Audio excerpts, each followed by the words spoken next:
Buenas tardes, muchas gracias por venir. Espero que esta charla la puedan disfrutar porque vamos a tener un testimonio de una afiliada nuestra que ha sido paciente nuestra. Y la charla hoy la va a dar la doctora Castro, que es ginecóloga obstetra. Después de la charla va a hablar la licenciada, que es nuestra afiliada, y luego si quieren hacer alguna pregunta la van a poder hacer. Bueno, lo primero que quiero contarles es que formo parte de un staff, ¿sí?, en Planearte. Somos varios médicos los que trabajamos y lo que intentamos hacer, ¿sí?, es darles herramientas o las posibles a ustedes, ¿sí?, como para que entre todos dentro de la población se genere un bienestar físico, psicológico y social. Esa es la idea. La realidad es que se hacen talleres de muchos temas, ¿sí? Tenemos una alianza estratégica con OSPACA, que por suerte nos puede permitir hacer este tipo de talleres hoy para ustedes, ¿sí?, que tiene que ver básicamente con lo que es la prevención en el cáncer de mama, el cáncer de cuello de útero, ¿sí?, y hablar mínimamente de lo que es el HPV. Bien, inicialmente lo que quiero es que todos sepamos básicamente cómo se origina un cáncer, ¿sí? Nosotros tenemos todo el cuerpo formado por células. Esas células continuamente se encuentran en crecimiento, ¿sí?, y división. Eso lo hacen de manera ordenada, organizada, y es normal que pase eso, ¿sí? En los niños en forma continua, y en los grandes, cuando ya crecemos y entramos en una edad avanzada, eso empieza a ser solamente para ser utilizado en alguna lesión, ¿sí?, para regenerar algún tejido. ¿Qué es lo que sucede cuando aparece un cáncer? Bueno, ese crecimiento y división celular comienza a ser de manera anárquica, es decir, en forma completamente desorganizada y desordenada, ¿sí? Se dividen, hay mucha cantidad de células, ¿sí?, y esa división hace que las células empiecen a ser anormales, ¿sí? No tienen tiempo de lograr formar una célula normal. De esta manera se forma esto, que es un tejido aberrante, que es un tumor, ¿sí? Bien. De lo que es el cáncer de mama, ¿sí?, lo que me interesa que sepan también es que mundialmente se habla de que forma parte de 1/3 de los cánceres que afectan a la mujer, y es la segunda causa de muerte en la mujer, ¿sí?, hablando siempre de causa de muerte por cáncer. En la Argentina es la primera causa de muerte por cáncer en la mujer. Sigue siendo la primera causa de muerte, teniendo posibilidades de diagnosticarlo de manera muy temprana, ¿sí? Entonces, el diagnóstico precoz o la detección temprana es fundamental. ¿Por qué? Porque si yo diagnostico un cáncer menor a 1 centímetro, ¿sí?, que se puede y que es posible gracias a la mamografía, por ejemplo, el 90% de las mujeres se curan. Bien, 2 palabras de lo que es la mama normal, ¿sí? La mama es una glándula que está formada por lobulillos y por conductos. En estos lobulillos, cuando damos el pecho, se forma la leche, ¿sí?, y por esos conductos llega al pezón. El cáncer de mama se localiza principalmente en este cuadrante, ¿sí?, si dividimos imaginariamente a la mama, porque básicamente hay más glándulas, ¿sí?, hay más tejido que puede llegar a transformarse en un tumor. Bien, hay 2 tipos muy importantes de cáncer de mama. Básicamente son o los que se generan en el conducto o los que se generan en el lobulillo que vimos recién, ¿sí? Bien, el más común es el que se genera en el conducto, por eso carcinoma de cáncer ductal de conducto, ¿sí? Es el más común, se da en 8 de cada 10 mujeres que diagnosticamos de cáncer de mama, ¿sí? Y es un cáncer que tiene un buen pronóstico diagnosticado en un momento oportuno, ¿sí? Bien, solamente en 1 cada 10 diagnósticos va a ser un cáncer que se origine en los lobulillos. Hay mucha diferencia. Ahora bien, el cáncer de mama, lo ideal sería que lo diagnostiquemos cuando está en este estado, ¿sí? Cuando se enferma el conducto, es decir, dentro del conducto empiezan a formarse, a dividirse de manera desorganizada y desordenada las células y forman un tumor, pero que respetan ese conducto. A eso se le denomina, ¿sí?, un carcinoma o cáncer in situ, que por ahí lo escucharon en algún momento nombrar. El gran problema, ¿sí?, es que actualmente seguimos llegando a diagnosticar pacientes en este estado, ¿sí? Fíjense que el conducto ya dejó de ser algo redondito y limitado, ¿sí? Ya empezó a ser algo que empieza a tomar una forma aberrante, ¿sí? Se excedió del conducto, a eso se denomina invasor o infiltrante, ¿sí? ¿Qué es lo que pasa con esto? Si alguna de estas células logra tomar contacto, por ejemplo, con un vaso sanguíneo, ¿sí?, o por ejemplo con un vaso linfático, es cuando empiezan a haber metástasis. Bien, hay otros tipos de cáncer de mama, la realidad es que no voy a hablar de esto. Sí sepan que en la actualidad se siguen viendo cánceres aberrantes, ¿sí?, cánceres o mamas que uno nunca pensaría que una mujer puede llegar a tener la mama de esa manera y se sigue viendo en la actualidad, ¿sí? Por eso concientizar es lo más importante. Bien, factores de riesgo para cáncer de mama hay muchos, ¿sí?, y se pueden dividir de muchas maneras. Lo que a mí me interesa es contarles cuáles son los que no podemos modificar, los que cada uno trae en forma innata, ¿sí?, desde que nace y no puede hacer nada con eso. El sexo es claramente un factor de riesgo. La edad, ¿sí?, mayores de 55 años es la edad de mayor incidencia del cáncer de mama. Historia familiar, ¿sí? Hay casos de cáncer de mama heredofamiliar, se le denomina de esta manera porque son familias en las que la abuela, la tía, la madre, la hermana, todos padecen, ¿sí?, cáncer de mama, y es claramente por un factor genético, ¿sí? Este cáncer también existe. La raza, sí, blanca, tiene mayor incidencia. Si una paciente tiene el antecedente de haber padecido un cáncer de mama, tiene por sí mismo mayor riesgo. El tejido mamario denso. Cuando hablamos de tejido mamario denso, para que ustedes lo interpreten, es la mama que yo les mostré en el dibujo con los lobulillos y con los conductos, bueno, mucha cantidad de eso, ¿sí? Cuanto yo más conductos y más lobulillos tengo, más posibilidad de que alguna de esas células empiece a dividirse en forma desorganizada y se produzca un tumor. Y los periodos menstruales largos, ¿sí? Se habla de que las niñas que menstruan en una edad muy pequeña, ¿sí?, o las mujeres que dejan de menstruar en una edad muy tardía, tienen mucho más riesgo por la exposición básicamente que tienen a los estrógenos, ¿sí? Nosotros cuando somos jóvenes tenemos mucho estrógeno y el cáncer de mama, en su gran mayoría, no en todos los casos, se alimenta de esa hormona, ¿sí?, del estrógeno. Bien. Ahora bien, hay factores modificables que son los que a mí me interesan que ustedes se lleven de acá, porque hay algunos que tal vez sí pueden poner en práctica, ¿sí?, otros que no. Por ejemplo, tener hijos. Bueno, está quien quiere, quien puede, quien no tiene o quien tendrá, ¿sí? Tener hijos es un factor que protege a la mujer frente al cáncer de mama. Los anticonceptivos orales se conoce y se estudió que doblegan, ¿sí?, aumentan al doble el riesgo de cáncer de mama. La terapia hormonal posmenopáusica, vieron que en la menopausia empiezan los calores, se abren las ventanas porque todos se mueren de calor. Bueno, muchas veces se daban hormonas, ¿sí?, como para compensarlo. Bueno, eso también doblega o triplica el riesgo de cáncer de mama. El dar el pecho a nuestros hijos también nos protege frente al cáncer de mama. Y en estos tres, sí, es en los que yo quisiera detenerme 2 minutitos. El consumo de alcohol, el sobrepeso y el tabaquismo son 3 factores que, si bien por sí mismo no van a producir o no van a dar origen a un cáncer de mama, ayudan a que si yo tengo la predisposición, me pueden producir o me pueden ayudar a generar un cáncer de mama o cualquier otro cáncer, ¿sí? Porque no es solamente el de mama, el de cuello uterino también los vamos a nombrar. Entonces, no consumir alcohol en forma desmedida, evitar el sobrepeso con una dieta muy saludable y ejercicio físico, y evitar por todos los modos posibles fumar, ¿sí?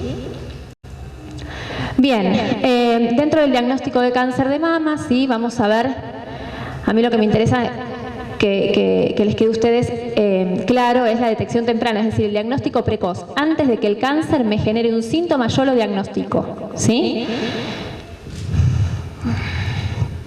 Bien, para esa detección temprana o diagnóstico precoz, está estipulado y está recomendado por expertos, ¿sí? En forma internacional, que se haga lo siguiente: una mamografía de inicio a los 40 años y que se haga de manera anual, ¿sí? Para esto yo tengo que ir al ginecólogo de manera anual, es decir, tengo que hacer un control estricto, riguroso, sí o sí, todos los años al ginecólogo, ¿sí? El ginecólogo me tiene que hacer una mamografía. Si tengo 40 años, todos los años la mamografía. Si tengo antecedentes familiares, muchas veces el ginecólogo inicia a partir de los 35 años, ¿sí? Con la mamografía. Me puede hacer una palpación mamaria, ¿sí? Está recomendado que se haga a partir de los 40 años en forma anual. Si yo tengo menos de 40 años, lo puedo hacer cada 3 años si no tengo ningún antecedente, ¿sí? Es decir, acá el corte claramente son los 40 años en el cáncer de mama. Y algo que me interesa muchísimo es la autoexploración mamaria. Es lo que tenemos más a mano. Entonces, ahora vamos a ver cómo las que no lo hacen, cómo lo pueden hacer. Y las que lo hacen, ver si lo están haciendo bien, ¿sí? Y si tienen alguna pregunta, después me la hacen también. Bien, la mamografía todos sabemos, sí, que básicamente es un estudio que lo que hace es mostrarme la mama en una radiografía, ¿sí? Así como para que todos entendamos. Y la vamos a ver de esta manera. Hay limitaciones en este estudio, ¿sí? ¿Cuáles son esas limitaciones? Básicamente no va a poder demostrar que un área es un cáncer, es decir, yo puedo tener una mamografía que me muestre una imagen que tal vez pueda llegar a ser un cáncer, ¿sí? Pero nunca me van a decir con una mamografía y esto es un cáncer, ¿sí? Yo voy a tener que seguir estudiándome, si fuera necesario. Y por otro lado, las mamas densas, que son las que principalmente tienen las chicas jóvenes, ¿sí? No son buenas para poder ver una mamografía, ¿sí? Se ve muy velado, se ve todo blanco y no me deja ver nada, ¿sí? Lo mismo que cuando hay prótesis mamarias. Bien, ahora sí es importante que presten atención, ¿sí? Y es lo que más me interesa de la charla, que ustedes se lleven y lo puedan realizar en su casa, ¿sí? El autoexamen de mama van a ver que tienen 2 pasos, ¿sí? Para realizarlo. Lo primero que les voy a decir es que las chicas jóvenes, ¿sí? Que todavía menstruan y que tienen un ciclo regular, lo repitan cada un mes, el autoexamen mamario, siempre en el mismo momento del ciclo, ¿sí? Que lo hagan como un hábito y que por otro lado siempre las mamas estén de la misma manera, ¿sí? Porque durante todo el ciclo las mamas cambian, no son siempre las mismas, no están igual de densas, ¿sí? Las mujeres que no menstruan, tranquilas, lo hacen una vez por mes, en lo posible, pero no hay problema en qué momento, ¿sí? Hay un primer paso que es la observación, ¿sí? Frente al espejo, es muy importante que ustedes conozcan sus mamas frente al espejo y que puedan compararlas, ¿sí? Que comparen cómo se ven. ¿Está bien? Tienen que ser simétricas, no de tamaño, muchas veces una mama no es simétrica de tamaño, pero no tiene que haber en la piel, ¿sí? Algo que no hay en la otra mama, no debería, ¿sí? Esa observación es importante que se haga con maniobras, ¿sí? Esas maniobras que ustedes ven, que a mí se me complica un poco con el micrófono, pero la maniobra, la primera maniobra, ¿sí? De estar relajada con los brazos al costado. La segunda maniobra, que es llevar los brazos a la cintura, y la tercera maniobra, que es llevar los brazos hacia la nuca. ¿Qué es importante de esto? Cuando ustedes lo hagan, ¿sí? Esto ya ustedes se dan cuenta del tiraje de la piel, cómo cambia, ¿sí? Entonces, al hacerlo, si hay alguna lesión o algún bultito que no se vio cuando yo estoy así, tal vez cuando yo hago esto sí se ve, ¿sí? Todo esto enfrente del espejo, mirando las 2 mamas, ¿sí? Y una vez por mes. Es muy importante que lo hagan. Bien, el segundo paso, ¿qué vamos a poder encontrar, ¿sí? ¿Qué nos puede llamar la atención en la mama? Podemos encontrar cambios en la textura de la piel, ¿sí? En el color o en la consistencia, ¿sí? En que esté indurado, por ejemplo. podemos ver bultos o podemos ver fruncimientos, hendiduras, ¿sí?, en la piel. Todas estas son cosas que no son normales, ¿sí? No está bien que pasen. Muy pocas veces puede haber secreción en el pezón, ¿sí? O puede también haber algún tipo de alteración en la conformación del pezón, ¿sí? Son todas cosas que ustedes primero tienen que conocerse cómo son normalmente y después tienen que ver si algo de esto cambia, ¿sí? Probablemente de un mes a otro no cambie, ¿sí? Pero la idea es que ustedes se conozcan tanto que en el momento que vean algún cambio mínimo ya lo puedan observar, ¿sí? Bien, el segundo paso es la palpación. Tal vez es el paso más complicado, ¿sí? Porque la mama es un tejido irregular por sí mismo, entonces no es fácil palparse la mama, más cuando somos jóvenes. Pero realmente si conocemos nuestras mamas podemos darnos cuenta cuando hay algo diferente, ¿sí? Entonces, la palpación también requiere de dos maniobras. La primera es colocando el brazo detrás de la nuca, ¿sí?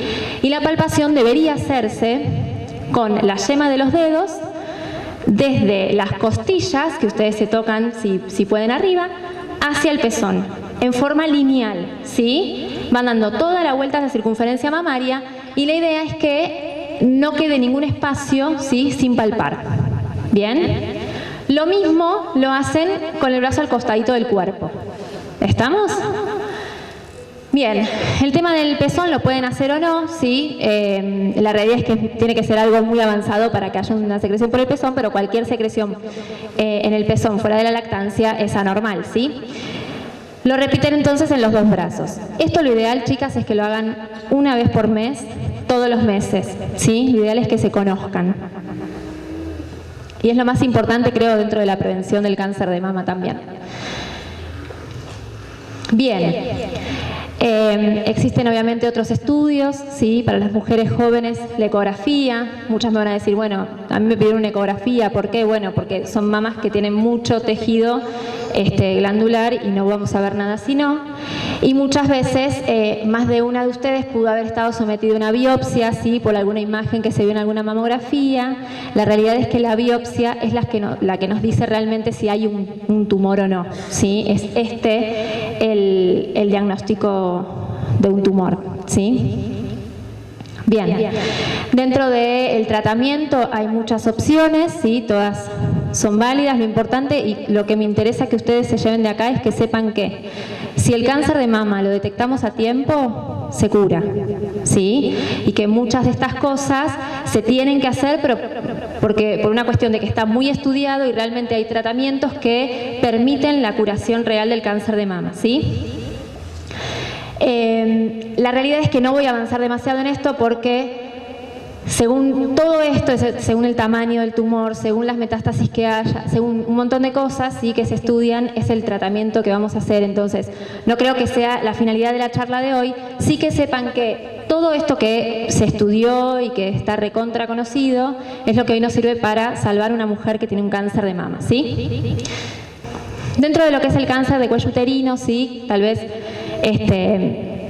la edad cambia un poco dentro de lo que es la población, ¿sí? Afecta también a mujeres un poquitito más jóvenes, pero no tanto más. Es un cáncer que se considera, ¿sí?, un problema inmenso dentro de lo que es la salud pública, ¿sí? Es un cáncer que actualmente seguimos teniendo y siguen muriendo personas por no llegar a un diagnóstico precoz, es decir, por no llegar a un ginecólogo a hacerse un estudio sencillo que es el Papa Nicolau, ¿sí? Entonces genera una brecha socioeconómica inmensa el cáncer de cuello uterino, ¿sí? Realmente la mujer que tiene cáncer de cuello uterino hoy y que se muere por cáncer de cuello uterino, por lo general no llegó a hacerse un Papa Nicolau a tiempo, ¿sí? Es el tercer cáncer en orden de incidencia, ¿sí? Y continúa siendo un cáncer que genera muchas muertes en los países en vías de desarrollo.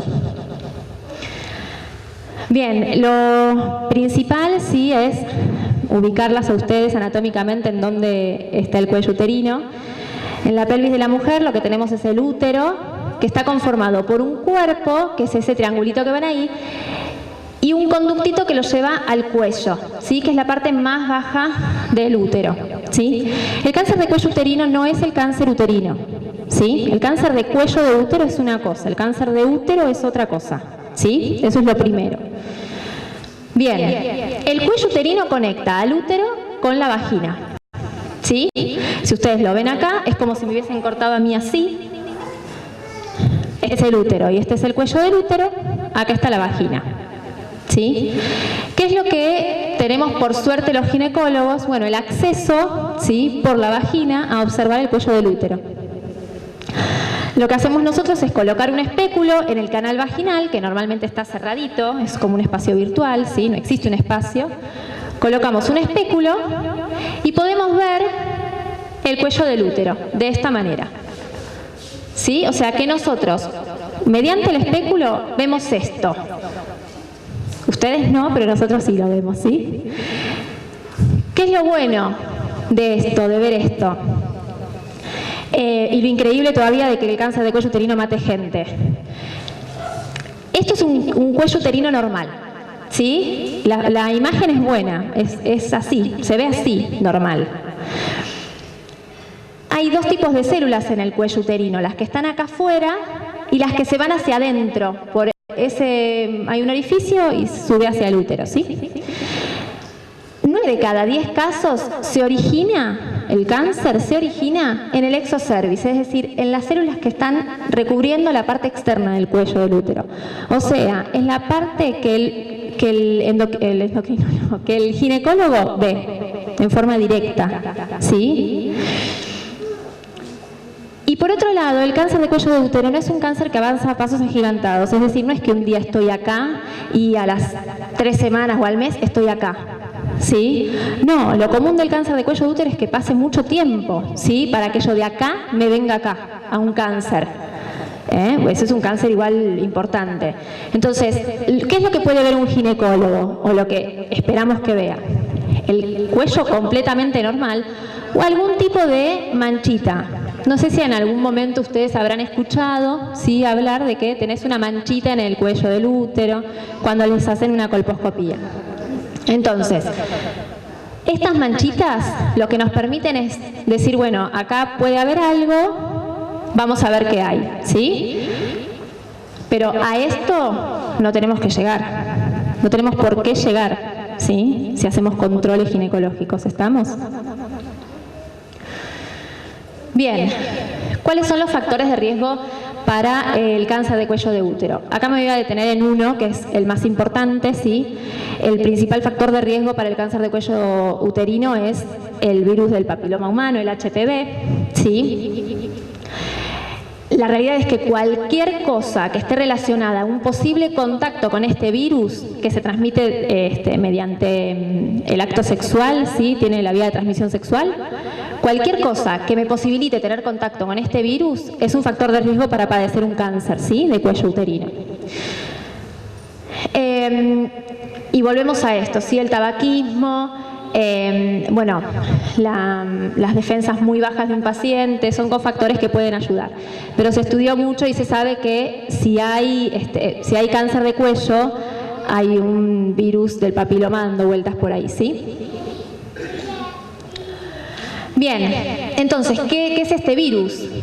Bueno, es un virus que se transmite por la vía sexual, se transmite por mucosas, infecta o es capaz de infectar cualquier mucosa, pero no puede infectar la sangre, no puede infectar otros órganos, ¿sí? Infecta mucosas. Mucosas es, por ejemplo, lo que recubre al cuello uterino, ¿sí? Entonces, la realidad es que es una infección completamente frecuente, entre el 70 al 80% de la población está infectada por este virus, o sea que es sumamente frecuente, ¿sí?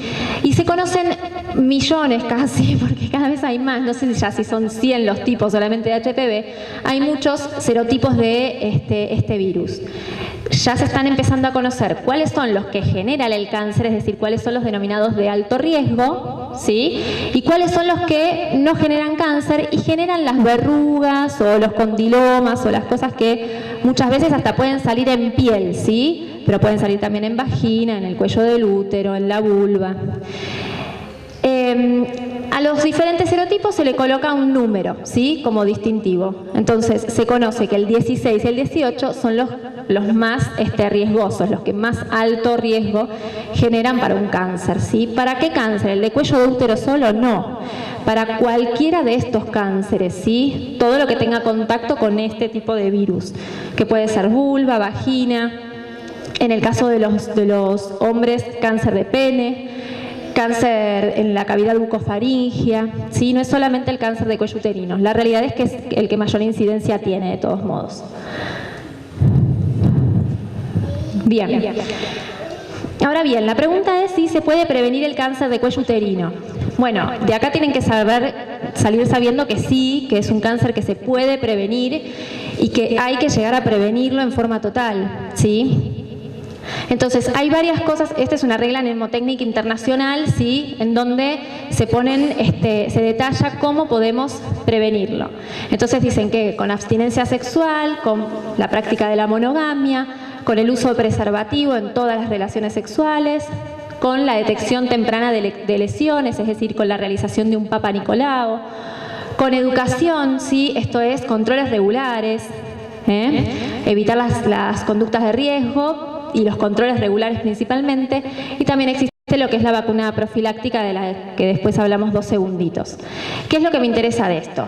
La abstinencia sexual, ningún ginecólogo les va a pedir que hagan abstinencia sexual para evitar un cáncer de cuello uterino. Pero lo que no les vamos a dejar de pedir es que utilicen condón, ¿sí? Utilicen preservativo en todas sus relaciones, principalmente cuando son ocasionales, ¿sí? Y esto es importante, ¿sí? La cantidad de parejas sexuales y bueno, sí utilizar condón, eso sí, es una cuestión que nos va a cuidar no solamente del HPV, sino de otras enfermedades que también nos pueden traer otros problemas, ¿sí?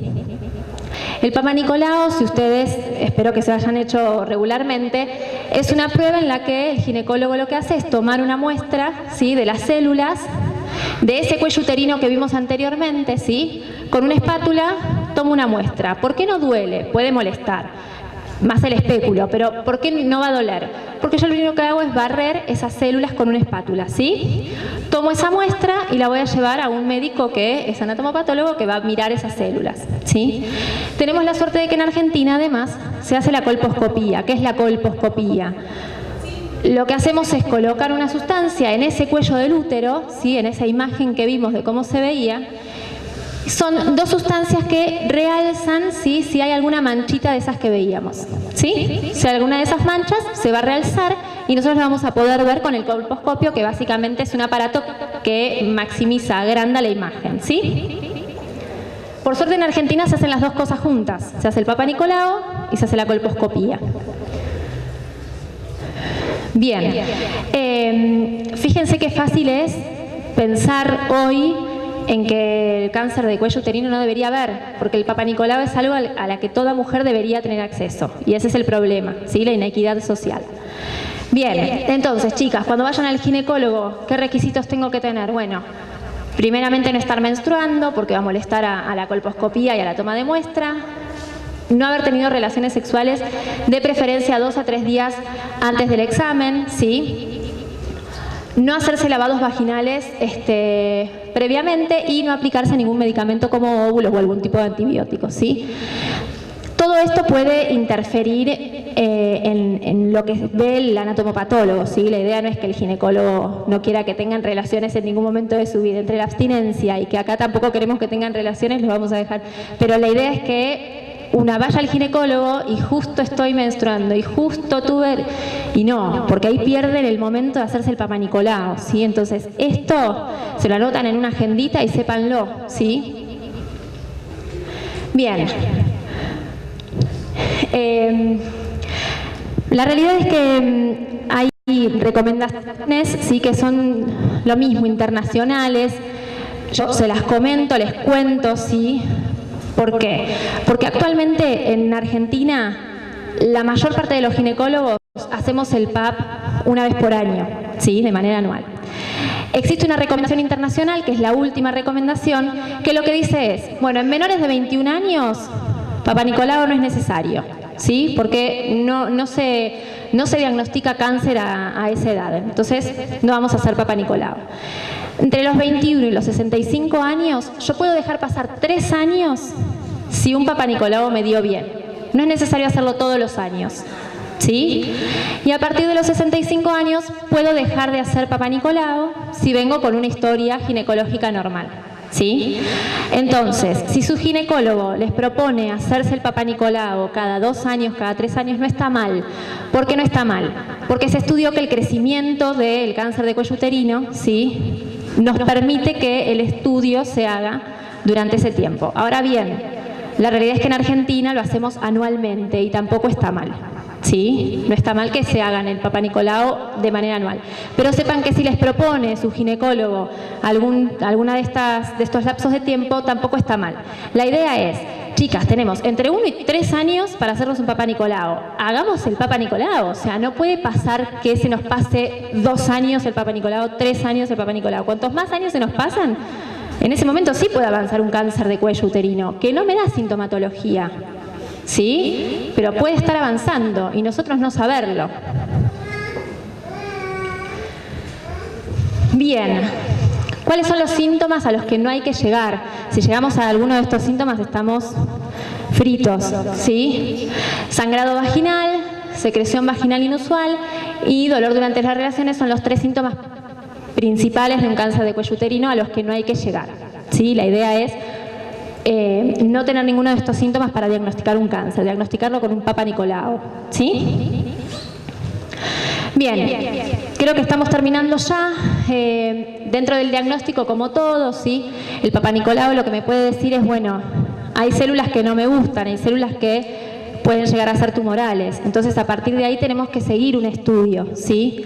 ¿Qué es lo que me va a diagnosticar nuevamente un cáncer? La biopsia, ¿sí? Yo tengo que tomar una biopsia de ese tejido, de ese cuello, y poder diagnosticar un cáncer y qué tipo de cáncer es, si es que está, ¿sí? Bien, 2 palabras y ya ahora sí termino de vacunas. Existen actualmente 2 vacunas, ¿sí?, que están en el mercado, que están básicamente producidas para ir contra el HPV, ¿sí? Hay una cuadrivalente y hay una bivalente. La cuadrivalente tiene que ver con cuántos serotipos de HPV sí está preparada para inmunizarte. Tanto para el 6, para el 11, para el 16 y para el 18 puede inmunizarte. Importante, se da en mujeres entre los 9 y los 45 años y es la única vacuna que se puede dar en el hombre, entre los 9 y los 26 años, ¿sí? El hombre no es inmune al HPV, ¿sí? Es el que principalmente nos contagia porque él muchas más veces es asintomático el hombre, pero más allá de eso, de no contagiar, tampoco es inmune, o sea, puede también tener un cáncer por este virus, ¿sí? Y la bivalente, que es contra 2 tipos de HPV, se puede dar solamente en mujeres desde los 9 a los 45 años, ¿sí? Las 2 se dan en 3 dosis. De todos modos, cualquier duda que tengan sobre eso, después lo charlamos, cualquier cosa. Nada, octubre es el mes de la lucha contra el cáncer de mama, así que por suerte estamos todas acá. Muchas gracias. No respire, Buenas tardes, yo soy Evangelina. Estoy acá porque hice una detección temprana, dijo que lo recalque la doctora. Mi historia es un tanto particular, no encaja en los libros. Según lo que estuvieron escuchando van a ver que no tiene mucho que ver con lo que suele suceder, pero sucedió. En esa foto que ustedes ven yo tenía 32 años y estuve dándome cuenta durante algunas semanas que cuando me bañaba notaba un bultito en mi mama y bueno, y que me molestaba más en las épocas en que menstruaba. Qué raro, le decía a mi amiga, yo soy profe de educación física, licenciada ahora, y cuando terminábamos nuestra clase de natación, así apuradas, y charlábamos de ducha a ducha, sí, bueno, tengo que ir a tal cosa, ay, sí, esto que me duele, ay, esto que me duele, che, hacé terer, bueno, bien, consulta, en un primer momento me dijeron, no tenés nada. No me convencí con eso porque seguía estando el bultito y porque creció. Mi familia también insistió, hice otra consulta y efectivamente era un tumor sin haber tenido ningún factor de riesgo previo de los que nombró la doctora, excepto que no había tenido hijos, no fumaba, era delgadita, tenía controles ginecológicos como correspondía, no tenía antecedentes familiares de ningún tipo de cáncer, ni nada de lo que dijo la doctora. Pero apareció y hubo que hacer tratamiento. Operación, biopsia, otra operación, quimioterapia, radioterapia, tamoxifeno durante 5 años. Y ese bebé que ustedes ven ahí es el de mi hermana, que cuando yo me enteré que mi hermana es esta que veían acá, que cuando estábamos en esta historia de que yo no sabía qué pasaba, ella estaba encargando su primer bebé. Y cuando yo comencé con mi tratamiento, mi hermana también comenzó con su embarazo. Y ese es nuestro recorrido juntas. Bueno, todos los tratamientos, como dijo el médico, todo lo que hubo que hacer se hizo. Pedro fue creciendo, que es el bebé. Yo fui creciendo también, otra vez, volviendo a salir adelante. Terminamos con la quimioterapia, apareció la época de rayos. Ese fue mi cumpleaños número 34, esa es mi mamá. Seguimos haciendo todo lo que los médicos indicaban, pero en esta etapa empecé al margen de que ya venía leyendo y estudiando, qué podía aportar yo desde mi actividad, desde mi profesora de educación física, a ver qué podía aportar para mejorar este tratamiento y para tener mejores resultados. Entonces, en esa época que ya había terminado con quimioterapia, decidí comenzar a nadar porque tenía una cuadrantectomía con vaciamiento axilar, porque tuve metástasis en los ganglios y mi brazo, si no, iba a quedar con poca movilidad. Así que después de tomar la decisión y de hablarlo con mis compañeros profes, elegí uno de mis amigos profes para que sea mi profesor de natación y tomé clases de natación como cualquier persona en un grupo cualquiera, mientras continuaba con la terapia de radioterapia. Mi brazo tiene su movilidad normal, absolutamente normal, como si no le hubiera pasado nada. Tampoco se dematizó, lo pude manejar. Todavía al día de hoy hago cada 15 días o cada mes algún drenaje linfático para evitar y para prevenir, porque mi brazo tiene mucho movimiento por mi actividad. Y bueno, ahí terminó la radioterapia y estaba la época de tamoxifeno. 5 años de tamoxifeno, el pelo ya estaba creciendo y ahí empecé a correr, entrenarme para correr carreras de calle, que era lo que hacía cuando era chiquita. Bueno, lo retomé muy de a poco, muy de a poquito, pero buscando levantar la inmunidad. Nosotros sabemos, los profes de educación física y los médicos también, que la actividad física es un factor fundamental para tener altos niveles de inmunidad, glóbulos blancos, lo que conocemos como glóbulos blancos, y porque a la vez nos ayuda también a estar fuerte emocionalmente, porque genera endorfina, nos cambia el humor. Y entonces, bueno, para ayudar ahora a tener una mejor inmunidad, decidí volver a salir a correr, armé mis rutinas, busqué ayuda en otros profes que me armaron los planes, porque si no yo me hacía trampa, me ponía lo más fácil para hacer. Y ahí seguí, y esa fue mi primer carrera después de todo mi tratamiento, junto a un profesor que quiero nombrar, que se llama Esteban Casco, y fue el que me invitó en ese momento ya no a entrenar, sino a trabajar en un running team. Y fui entrenadora de un running team junto a Esteban. Pedro siguió creciendo, yo seguí corriendo, apareció Polo en mi vida, que es mi actual pareja, y con él decidimos crear un espacio de actividad física para la salud.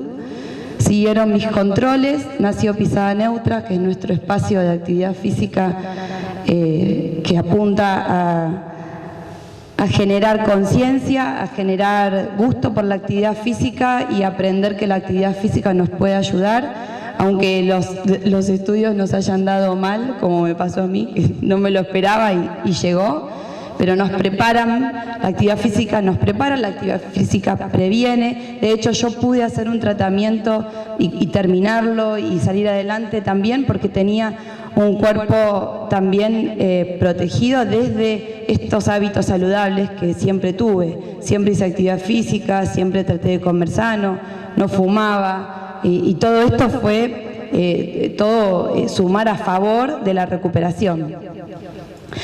Y luego la conocí a Florencia, que está por acá, que le quiero agradecer que yo esté acá. Y dentro de OSPACA empezamos a desarrollar un programa de actividad física en el campo de deportes, a donde vamos los sábados, íbamos los sábados, y le proponíamos a todas las familias hacer actividad física, amigarse con la actividad física para mejorar nuestra salud. Pisada Neutra dice: suma movimiento, suma vida.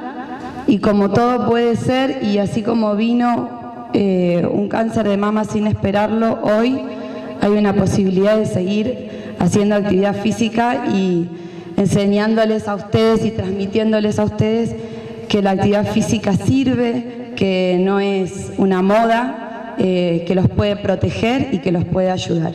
Gracias.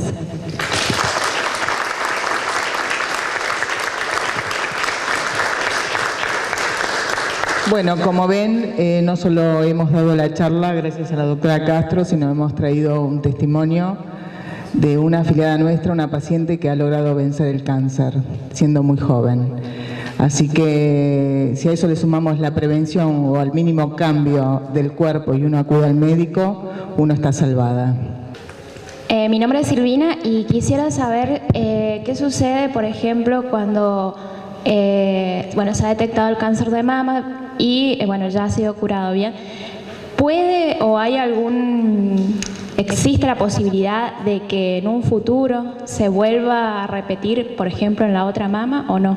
Sí, la realidad es que uno de los factores de riesgo es haber padecido un cáncer de mama. ¿Sí? El hecho de haber tenido un cáncer de mama pone en riesgo a la mujer, en mayor riesgo a otra mujer, a tenerlo en la otra mama. Sí, aumenta el riesgo.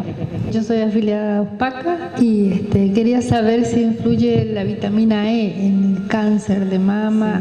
Si me previene. Me protege. Mira, lo he tomado en realidad, tanto en cáncer de mama como en cáncer de cuello, está aún en estudio el tema de los alimentos. Lo que se sabe es que una dieta saludable beneficia y protege de estos y de cualquier otro tipo de cáncer.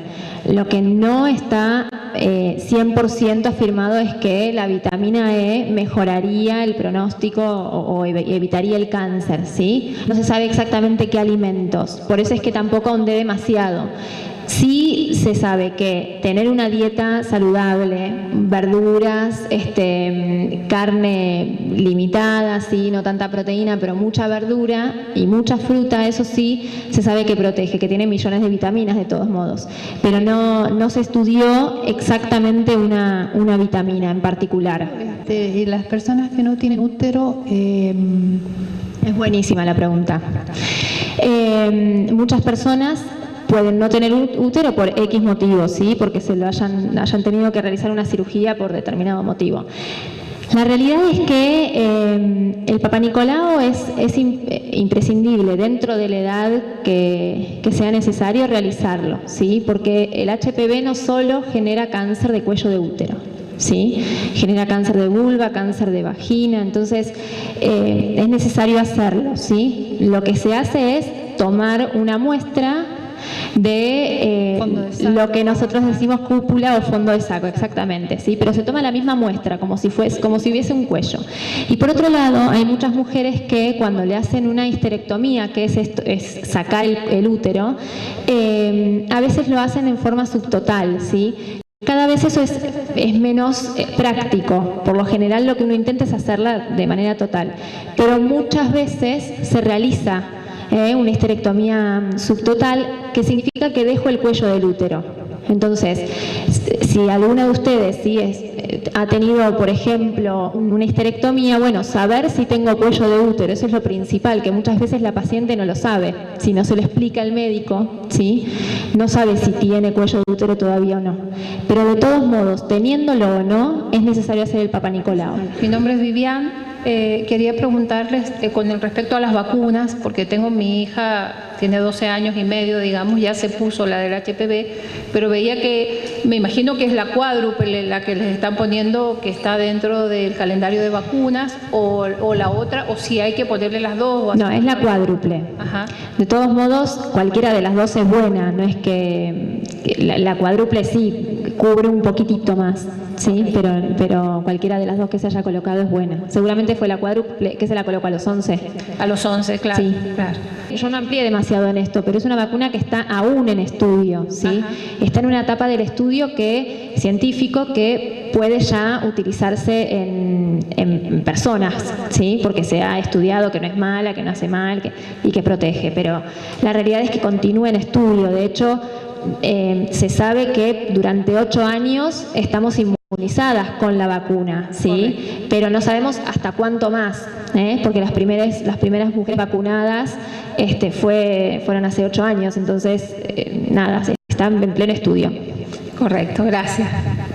A mí me gustaría que nos hablara un poco sobre lo que es BIRAT en las ecografías mamarias, que bueno, me dijo mi ginecólogo que cada vez que me encontrara con una amiga le preguntara cómo ha salido el BIRAT en tu ecografía y que les contara más o menos qué es lo que es para tener la precaución de que si vemos un BIRAT alto, bueno, nos asesoremos bien. BIRATS es una clasificación, sí, también internacional, para que todos hablemos el mismo idioma, de lo que se ve en la mamografía, ¿sí? De lo que estoy viendo. Entonces, si el radiólogo ve en la mamografía una imagen, lo califica con un número, ¿sí? Entonces ahí empieza el BIRATS 0 o BIRATS 1. El BIRATS que a mí me interesa, sí, que sepan, es a partir del 3. El 3 es una imagen que puede llegar a ser benigna, o sea que lo que intuyen es que es benigna, pero que hay que estudiarla para sacarnos la duda de que realmente es benigna, ¿sí? En cambio, el 4 ya es una imagen que impresiona ser maligna, ¿sí? Impresiona ser algo malo, entonces también hay que estudiarla. Tanto el 3 como el 4 ya tiene que haber un estudio posterior. También lo que muchos ginecólogos hacen en el BIRAT 3 es solicitar una nueva mamografía a los 6 meses, ¿sí? Que eso tampoco está mal, repetirla, ¿sí? Pero en ambos BIRATs ya tenemos que empezar a estudiarlo, por lo menos hacer un seguimiento más cotidiano, ¿sí? Mínimo cada 6 meses. En el BIRAT 4 no, ya ahí tenemos que estudiarlo y punzarlo, ¿sí? Y el 5 es una imagen que se ve como algo maligno, se va a punzar para diagnosticar, pero ya es algo que casi está diagnosticado como maligno, ¿sí? La realidad, de todos modos, yo te lo explico porque me interesa que lo sepan, pero más que leerlo, vayan al ginecólogo, ¿sí? Léanlo, sépanlo, pero lo encuentran en cualquier lado también y es clarísimo cuando encuentran esa clasificación, pero lo importante es que la mamografía siempre, aunque diga 0, 1 o 2, que el ginecólogo lo vea, ¿sí? Porque a veces una imagen al radiólogo no le llama la atención y al ginecólogo sí le llama la atención. Entonces, es un poco eso, pero bueno, básicamente sepan que el 3 es el que ya empieza a molestarme. Bueno, yo les quiero contar que desde la obra social queremos agradecerles a ustedes por haber venido a escucharnos. Queremos saber la opinión de ustedes, por eso es importante que nos contesten las encuestas y que nos sugieran qué charlas les gustaría tener el próximo año. Nosotros junto con Planearte estamos recorriendo el país dando diferentes charlas. Aprovecho para agradecerle a la doctora y a Planearte por acompañarnos en este proceso y agradecerle también a Evangelina por contar en realidad su experiencia de vida.